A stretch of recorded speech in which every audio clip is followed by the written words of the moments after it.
Yeah. Yeah. I think what stopped me from doing that in the past was I was so focused on being that car salesman, on selling the car. And we all know that I forget I just heard this statistic. I think it's people that buy from you are 7 times more likely to buy from you again. Are you tired of working more for less profits in your home service business? What if I could show you $100,000 in hidden annual profits in your business in less than 3 minutes? Would you be interested? And not only show you where, but how to create that 100K in 6 months or less without additional advertising or marketing spend guaranteed. Just go to sharpenthespearcoaching.com to see how truly simple it is. That's sharpenthespearcoaching.com. Do it now.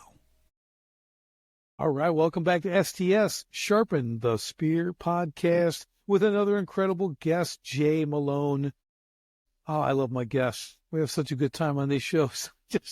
I am just so blessed to have such great people come on here, and Jay's no exception. So, as we always do, no one knows Jay better than Jay. So, Jay, give us a little backstory, bring us up to speed, and we'll get into it from there. All right. Yeah. I guess the days of my mom knowing me best are behind me at this point. Thanks for having me. I'm Jay Melone. I run a business now. My second business, we'll get into the backstory. It's called Profit Ladder. So I work with coaches and consultants. I help them turn their sort of high-touch premium services into more do-it-yourself and scalable offers. And the reason you do that is to attract ideal clients and earn a little bit more predictable income. Awesome.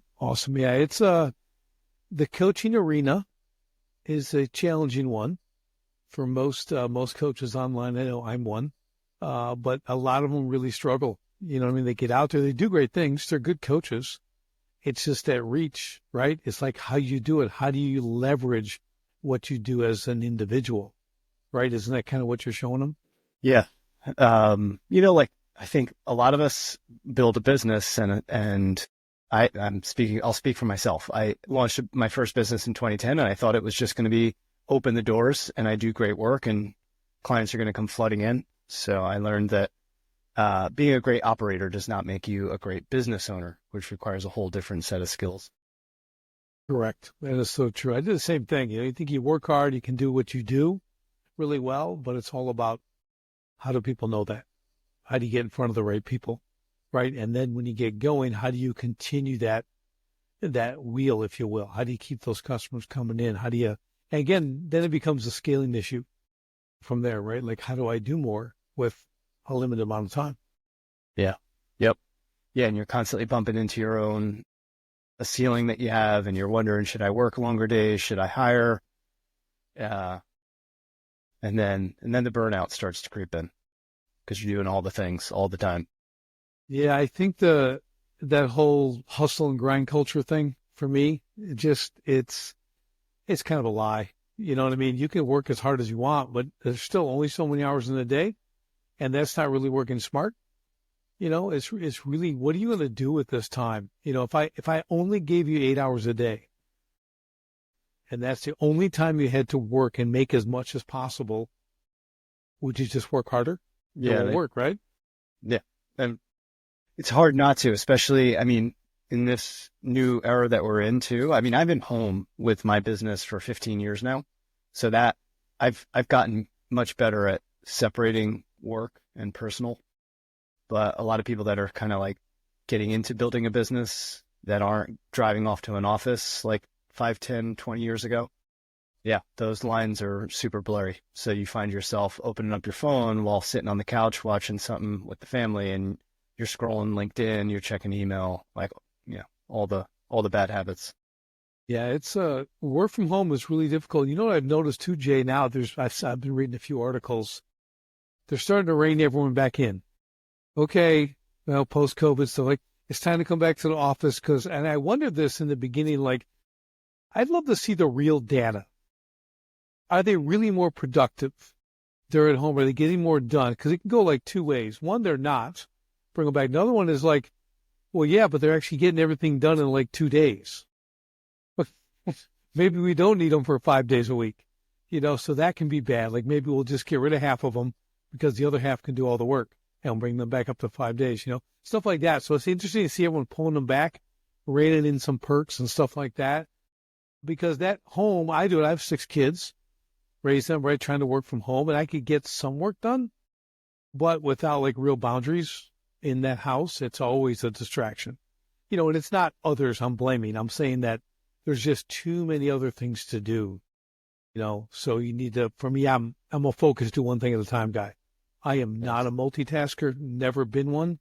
And a lot of the studies I love prove it's not effective. So I like to stay focused. Yeah. No, I do find myself chasing a lot of shiny balls, and it's really hard to, like most of the difficult problems that we solve in our work, it's rarely the first solution that we came up with. So seeing it through, I have a background in product strategy, and what I learned there is that iterative mindset of kind of like experimenting your way to the thing that everybody actually really wants and solves the right problem the right way. And I'm guilty as much as the next entrepreneur and coach consultant of having an idea, seeing it through for a minimal amount of time, and then like, it didn't really work. But people write books and they're like, it didn't really sell. So I'm gonna start an agency, or I'm gonna build this other thing. Like, man, you put so many hours into that, and like, if you just pushed and showed it to people and asked for feedback, you'd probably have a gold mine on your hand in terms of insights and like attracting new clients. So I'm guilty of like giving up on my ideas too quickly. Yeah, I think a lot of people always see it often. They just don't have that perseverance to go through, because I think you said it right. It's iterations. I'm not what I was when I started my first coaching business. I had that. Then I did my book. I got a best-selling book. And I said, I'll build an academy around my book. The book is great. So it says some great stuff, but I can't stop there. You don't make money on book sales unless you're a New York Times bestseller, James Patterson or something. I don't know. But it's like your average book is for authority, and it's to show people you can do it. You've got this, but give them a place to go, and then you can start to capitalize on that book and start to earn money. That's what I did. Then I evolved that into a couple more different iterations of coaching to where I am today. So I think that's a really good insight that you gave, because people have to understand that we always think we got it right the first time. And I am a master of getting it right the second or third time. Okay, I seldom ever get it right the first time. Matter of fact, I think I've never gotten it right the first time. It's a good starting place, but it's never done. It's like I got to do that and I stayed in that lane, meaning that, the business didn't evolve, right? I had to find new ways to do things. So I think if you can go into it with the right mindset, like you're talking about, it'd be a big advantage, right? Yeah. Yeah. I mean, like any problem that's really actually worth solving, if you do get it right on the first try, it probably means that many other people don't really need your help figuring that out for themselves. It's been done. It's scripted. It's a simple problem to navigate. But in that realm of complicated and complex, yeah, that's where the second iteration, the 20th, the 200th, that's where you got to play. And there's risk. You start asking yourself, did I pick the wrong thing? Should I give up? Am I going to get the ROI? Am I going to like get back what I put into this? And then you kind of spiral. I mean, again, speak for myself. You spiral, you start to take shortcuts. You think like, I've got to get my money back out of this. So you start doing things that, like people see through the smoke there, and they realize that you're kind of in it for the short game. So that's why, in my past work, I'd always tell people like, spend a little bit more time up front to really understand the problem that you're solving and decide if it's one that you want to be committed to. Because most of the stuff that we're doing here, it's years that you build up your expertise and mastery on it. So you got to be in it for a while, and I'm into my second business. My first one was 12 or 13 years, and that whole time, like it felt like a business, but there was no mission. And I know that now because in this business, I have a mission, and it's very clear to me, and that feels really good. It feels like I can play that infinite game here for quite a while. Yeah, that's awesome. I think mission, vision, I think that's a critical thing. I teach a lot of my clients, same thing. You really have to build out a vision for what you're trying to accomplish, how you're going to affect. So I'm about, I'm helping 10,000 business owners create profit, freedom, and impact in their business. That's a mission. There's a number I have something I'm going after. I know who I'm helping. I know my ideal client profile, right? I know where I'm going with this. I know what I want to do in the next 2 years and 3 years. And then at that point, I reassess and keep going, right? That's part of the iterations. But I've got that all laid out really, really well. Like you say, so I have a very concrete path with flexibility built in. So when someone wants to come on my team, they can read that and go, oh, I fit in right here. Come on, let's go. Now they know, right? They know the vision and the mission. That's really important. So, and I think if you don't do that kind of work, like you're saying early on, if you don't, and this, my thing's like a 12-page document on my company vision, where everyone is. And if you don't spend that little bit of time, and it can take some people weeks, took me 14 hours to write mine, and I know what I'm doing, but you take that time, and then now you have something that everyone can follow. Well, it might be just you, but now you have something to follow. You can keep checking back in that to make sure you're staying on the path. Because I think, like you said, the shiny object syndrome, people, oh, I can go do affiliate marketing. That'll make me some money really fast. Oh, I can go do this. And you start bouncing around left and right, and you just keep going off course. And the main thing never moves along. Then pretty soon nothing's working. Yeah. And then you drop the whole idea of online or whatever it might be, right? It feels really to be working on something for a couple hours, let alone a couple weeks or months, to have that light bulb moment where you're like, why am I doing this? What was the reason I got into this whole mess to begin with? And now you're emotionally attached to your idea. You've got technical debt, you've got financial debt, emotional debt, and it's really hard to back away from those ideas. So a little bit of upfront digging into why you're doing what you're doing. I mean, for me, like, that's why 14 years into the first business, 13, 14 years, solving for somebody that I knew because I had worked with them, but it's different. In this new business, I'm solving for a version of myself and still am. So I always heard of people building scratch your own itch kind of businesses, and I danced around it. I thought I was in it in my first business, but now I am. There's an evil twin to this where you put your blinders on then and you only solve for based on your experience and you don't talk to anyone. That's probably a bad idea. But there's something really rewarding to know that you were in a low place with something, you got yourself out of it, and then you help the next person, the next person, the next person, and then you build that into, that's your momentum. You build that into your flywheel that you start to solve for. And then you can solve for one persona and maybe you can help a second. I think where a lot of people get distracted is outside of the niche. I think, like, I have been in a place where I create an offer that I know works well. And then I create this other thing because one of my clients said, I also get stuck here. So like in my last company, we used to build websites and mobile applications and things like that. And then one of my clients needed help with their pitch deck. So we designed their pitch deck for them so that they could get money so that they could afford to pay us to build their mobile apps. Then I started a whole pitch deck design business. I hired 2 or 3 people, and there was very little connection to the work that we were doing. And so I just had this smattering of offerings, and no, it didn't really ladder up to a person and a specific problem. Now I think about it very differently.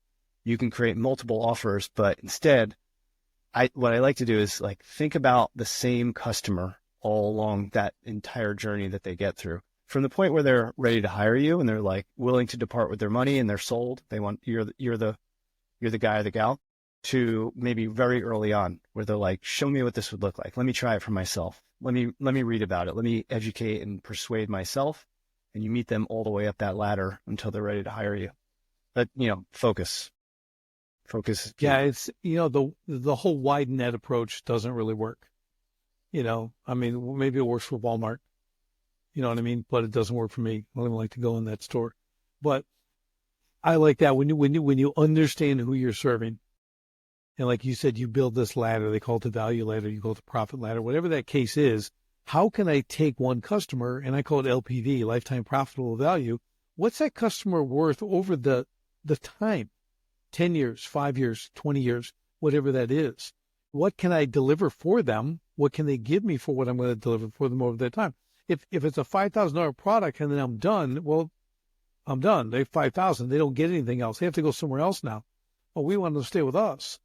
I'd like them to be worth $55,000 or $155,000 over time. I always use the car dealer example in my family. I have 6 kids, my wife and I.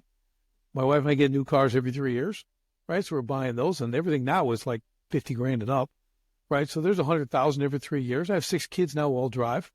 So we have 8 people for that car dealer, right? Like to buy. We are a 7-figure plus family for them over a 20-year period of time. Yeah.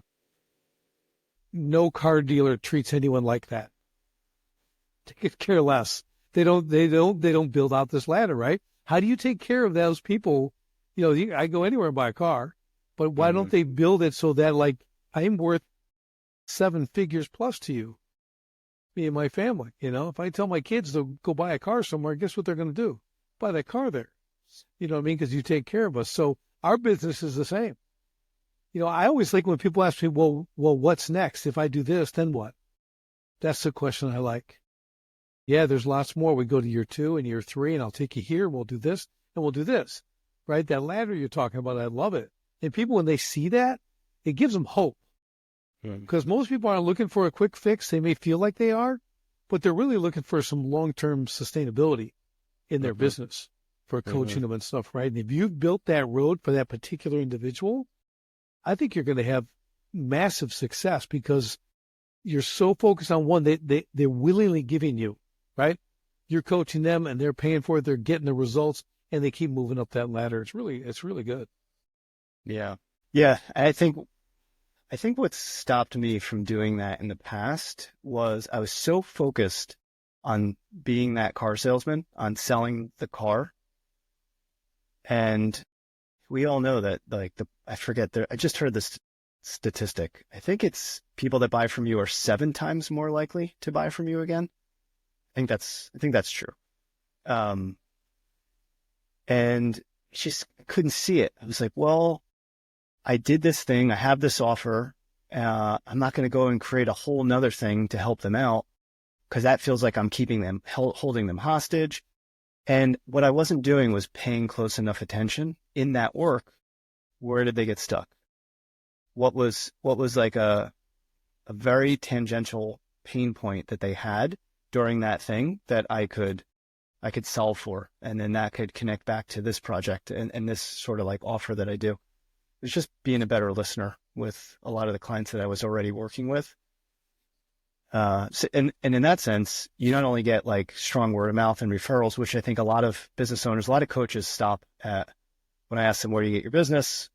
99% word of mouth. And there's a lot of pride that comes with that, which is great, but it's very linear in terms of being able to scale yourself. Because now you got to keep going back to the person that you worked with over and over again. Can I get a referral? Can I get, and there's nothing working sort of, I know when I use the expression on autopilot, it probably feels slimy or spammy or something like that, but I only have so many hours in a day to go back to each client and ask for a referral, while I'm trying to like be in the work with my clients and go deeper with them and solve bigger problems. I'm running out of time during the day. So that's kind of like the genesis of what I thought about with Profit Ladder, which was just to like figure out a way to go above and beyond referral and find a way that you can just naturally create that curiosity and awareness of the things that you're helping your clients out with. Yeah, that's really good because it takes that thought because you're not truly serving them. If you're going to stop at one thing and always chasing the next new thing, okay, if you're always chasing the next new customer, okay, you're right with the 7 times, right? If someone buys from you once, as long as you didn't drop the ball, they'll buy from you again. You don't even need the 7 times. It's like, that's just nature. That's how we work. Billy, I gave you $500 and you gave me this unbelievable program. What else you got? Mm-hmm. Right? I go to the store and I buy this coat and that. Well, what else you got? Well, I got these socks over here. I got this belt over. Okay, yeah, nice. Right? You know, come back and do it again. So it's an important thing to understand. But like you said, listening, that's key. Right? I always tell people listening is a silent form of flattery. Mm-hmm. The more you listen, they'll tell you everything they want. As you listen, you're just going, and you can put a dollar sign by each thing.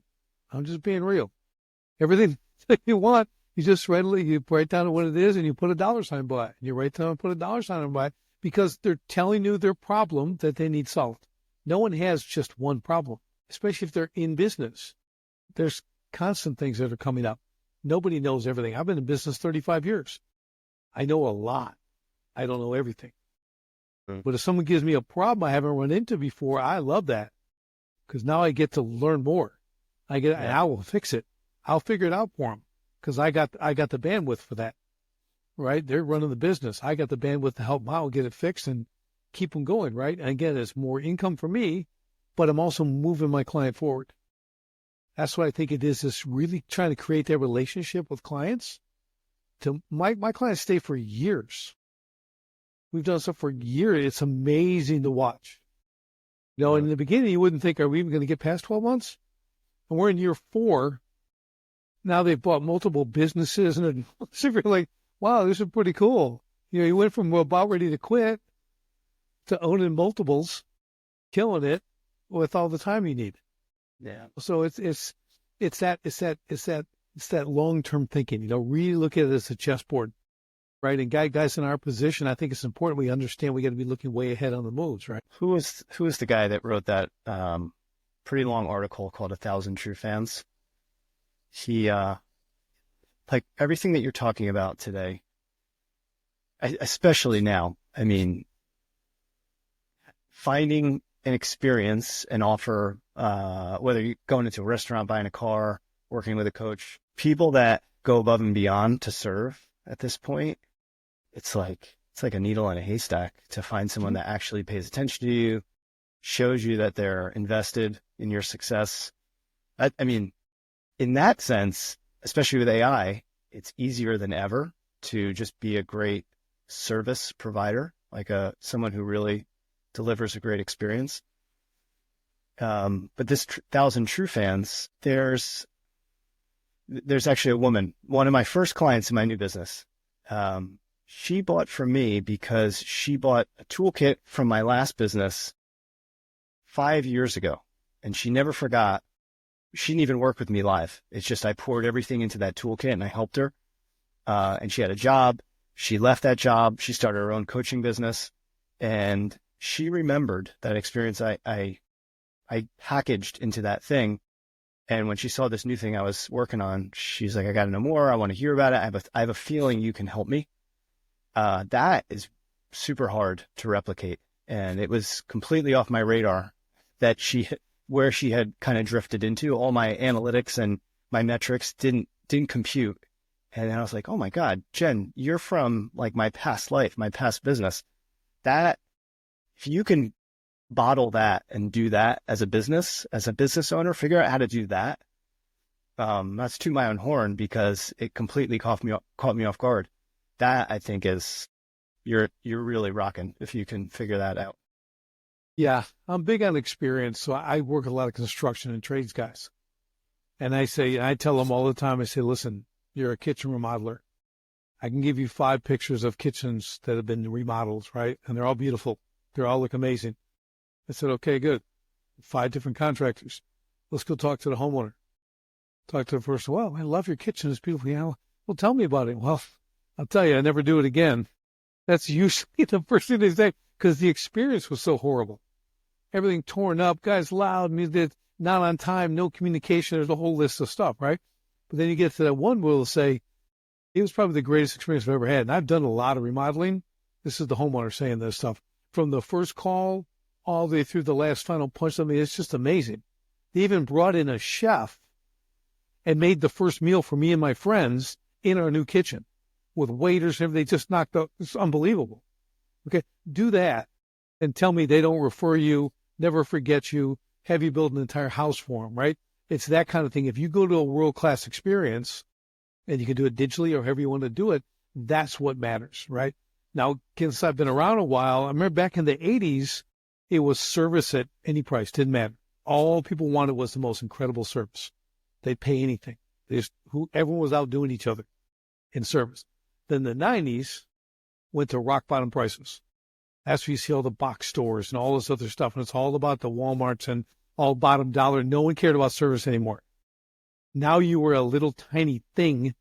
There's still a market for it, but the bulk of the market was not searching for that experience. So this goes back to our thing about the niche, right?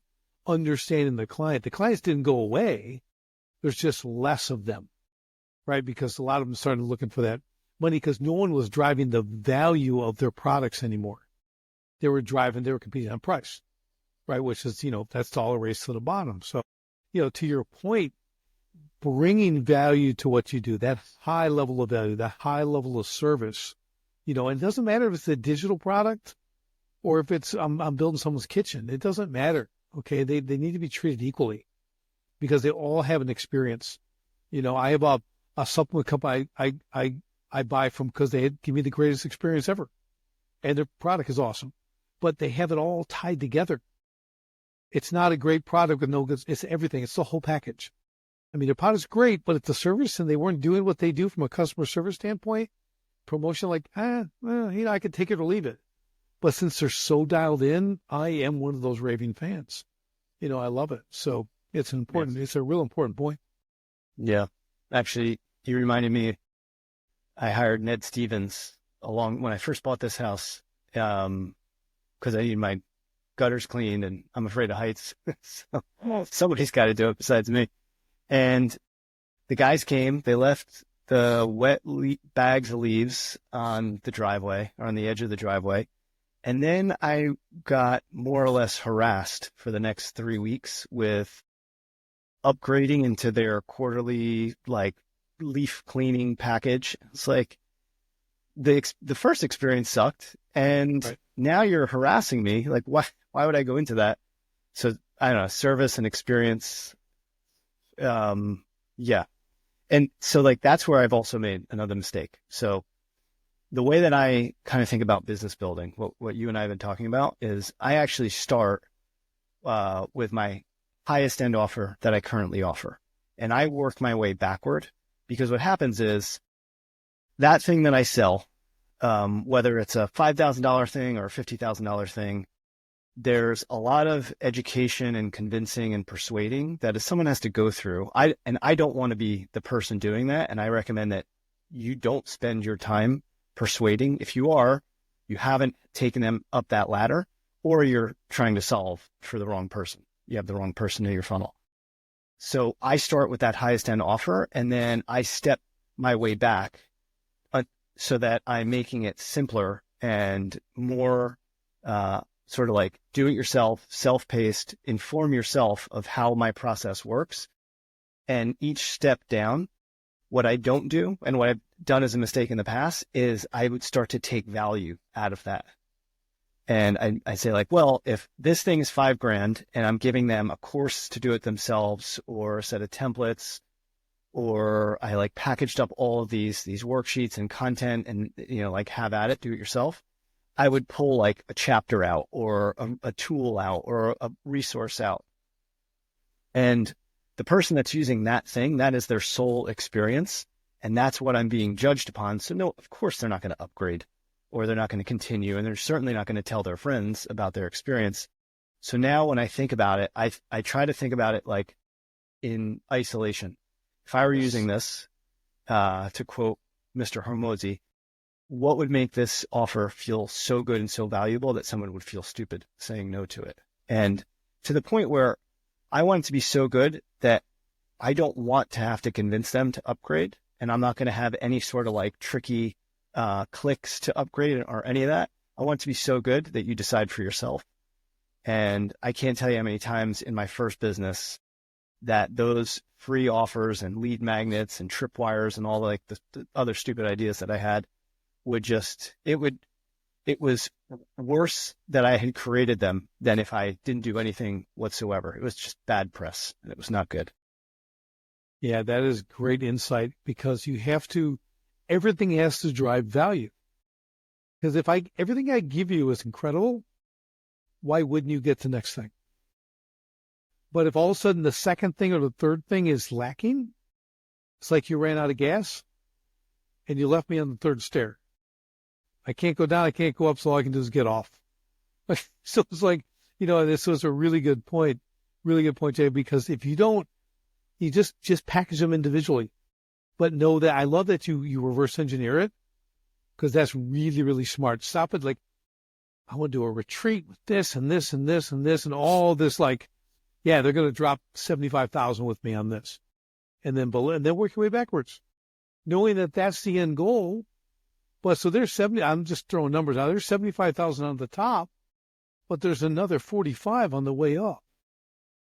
Okay, so like if every step you're like, hey, and this is going to take 2 years before you're at the 75. That's okay, right? I'm bringing this stuff in, but I'm building total value. So eventually, as you build that list, you're getting these customers. When you speak, they listen, right? Because you're a value driver. Everything that you give is gold, right? I do that at seminars. I go and people go like, hey, that was a lot. He gives us a lot. I go, yeah. And people also, this is just a mindset thing, but no matter how much good stuff you give them, they always think you have more, like you're holding stuff back. So they're always going to go to the next thing because he's got to have more. He's not giving me his best stuff right now.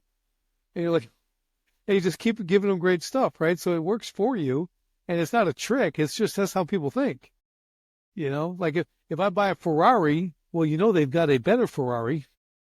There's another one I can go, and then I might have to go to the manufacturer and get one off the track because they're doing, you know what I'm saying? There's always something else. So you're able to keep them engaged in what you do, what you offer, and the process of it all. And people really like that because there's actually predictability, right? There's predictability in the value you're going to get. So it's worth getting. It's always been this way. So I can be assured whatever I spend, I'm going to get my value for it. Yeah. Right. I think the people the experiences I love and the people that I almost always wind up hiring are when I get a thing from them. And the question that goes through my head is, how on earth did they make this free or only $100 or whatever? When I have that thought, exactly as you said, Rich, I'm always like, they've got to have more. And so here's where you can get yourself into trouble, where you tell yourself, if I put everything into this thing, I'm going to lose my whole market. This thing is going to cannibalize all the other stuff that I do. It couldn't be further from the truth, because like if you work with a roofer or somebody like that, you're a coach, you spend 30 years being a coach and working with people and being able to, you worked with 10 other roofers before that and you knew all their problems and you bring those insights into that call. The idea that you would create some kind of course that would help a roofing contractor in the Midwest grow their business, their local business, and that you'd hold something back from them, that's thinking that the roofer wants to take your job. And that roofer is building, they're doing their own thing. They're not going to come steal your lunch. So the more you put into it, like I would create these toolkits and put all my frameworks, 10 years worth of stuff into it. And I'd have others that were trying to build a similar consulting business to me. Aren't you afraid that you're going to get rid of all of these sort of like high-end services that you sell? I'm like, no, because there's going to be a project and they're going to use that toolkit and they're going to be at a fork in the road. I can either do this project myself and my job, my credibility is on the line, or I can just hire Jay because clearly he knows more about this specific thing that he does. I have all these other jobs. Jay has just been focused here and he's packed all this stuff into it. I'm just going to hire Jay. There's always going to be someone that sees what you're doing, values the experience, whatever you help them, health, wealth, wellness, however you help them level up, they're going to remember you and they're going to hire you for the thing. They're not going to hire you if they felt like you held back. Yeah, exactly right. I mean, that's not, again, you're not serving. You're not serving properly when you do that. Give it to them. I'm telling you, it works. And just like you're saying, Jay, it works every time. It's like when you're watching that webinar and here's the offer, and then they're stacking and Then come the bonuses. I bought stuff just for the bonuses, because a lot of guys will repackage like, well, I already have a lot of that stuff, but these bonuses, I'll pay $900 for that. I'll pay $700. It's like, I want the bonuses, so it always works. There's always more. When people see it, then they'll attach their value where they need it, right? They get it. You have to understand that. Like you said, you're never going to run out of ideas. I had a mentor, and you'd always say, listen, I can create faster than they can copy. I'm not worried about people copying me because I'm creating all the time, so they'll find they're 2 steps behind me forever. Okay. I'm up front. I'm the leader. I'm getting this stuff done. That's a great mindset too, because it keeps you sharp. Well, what am I going to do next? What else can I bring them? I'm not learning this. Let's bring this into it. Let's create this. It's always that I'm serving my clients. I want to serve them for a long period of time. Do you think someone wants to go to a really good restaurant just once? That was fun. I'll never go back there. It was the best meal I ever had, but I'm never going to go back. We had a French restaurant. My wife and I went to every anniversary. Every anniversary we went there, I knew the chef. We go there other times too, but the anniversary, there's 5 courses, the wine flight, they're writing on her plates. You know what I mean? They're doing the pastry chef, his wife coming out. We're royalty, right? 4 hours for dinner. That amazing, right? That's service. That's people who we'll come back. They go there for lunch, just have an incredible lunch. So because they understand, the whole combination between food and people and environment and everything else, so you just continually serve, right? They come up with something new. So it crosses over to any business. It's not just a digital thing. It's not just a brick and mortar. It's not any of that. Not just a service. It's all of this. If you can keep this mindset and build this, because it seems, and correct me if I'm wrong, Jay, but when you get into the digital world and you're really working on that, it seems like this all makes sense in the digital world. But I think a lot of people have a hard time crossing over into the physical world, right? The service, trades, the whatever it is, whether you're a car dealer or a construction guy, they have a hard time taking the concept and applying it to their business. Do you find that? Maybe I've been living in the digital world so much that I think I pay more attention to physical world, like the guy that came and did my roof of my outdoor shed. He was meticulous, communicated like nobody I've ever worked with before. He brought a crew in. I mean, they were fast. He was affordable. And then he recommended there were 2 other projects that I had. And instead of trying to steal the job and he's like, I'd love to help you with that, but I've got a guy that I work with that I hired for my own thing. He just opened up the way he runs his business. And I could see myself as an entrepreneur in how he did that. And he's one of 3 business cards on my fridge.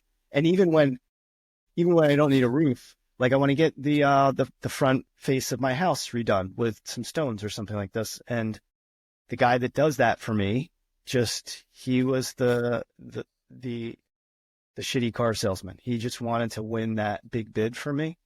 And I'm tempted to call my roofer and just be like, you'll probably figure it out. I'd rather work with you and just bring a crew in and do it because I trust you. Or get a good referral from him. He might also give you a good referral, because he knows quality people. Because guys who are focused on that, this is what I do. I do asphalt roofing. I'm the best there is. That's what I do. I don't do metal. Okay. I do asphalt roofing. I don't do clay tile. I just do asphalt roofing. Okay. That's a guy you want to, because you know who he knows? Other specialists. Guys who only do stone masonry.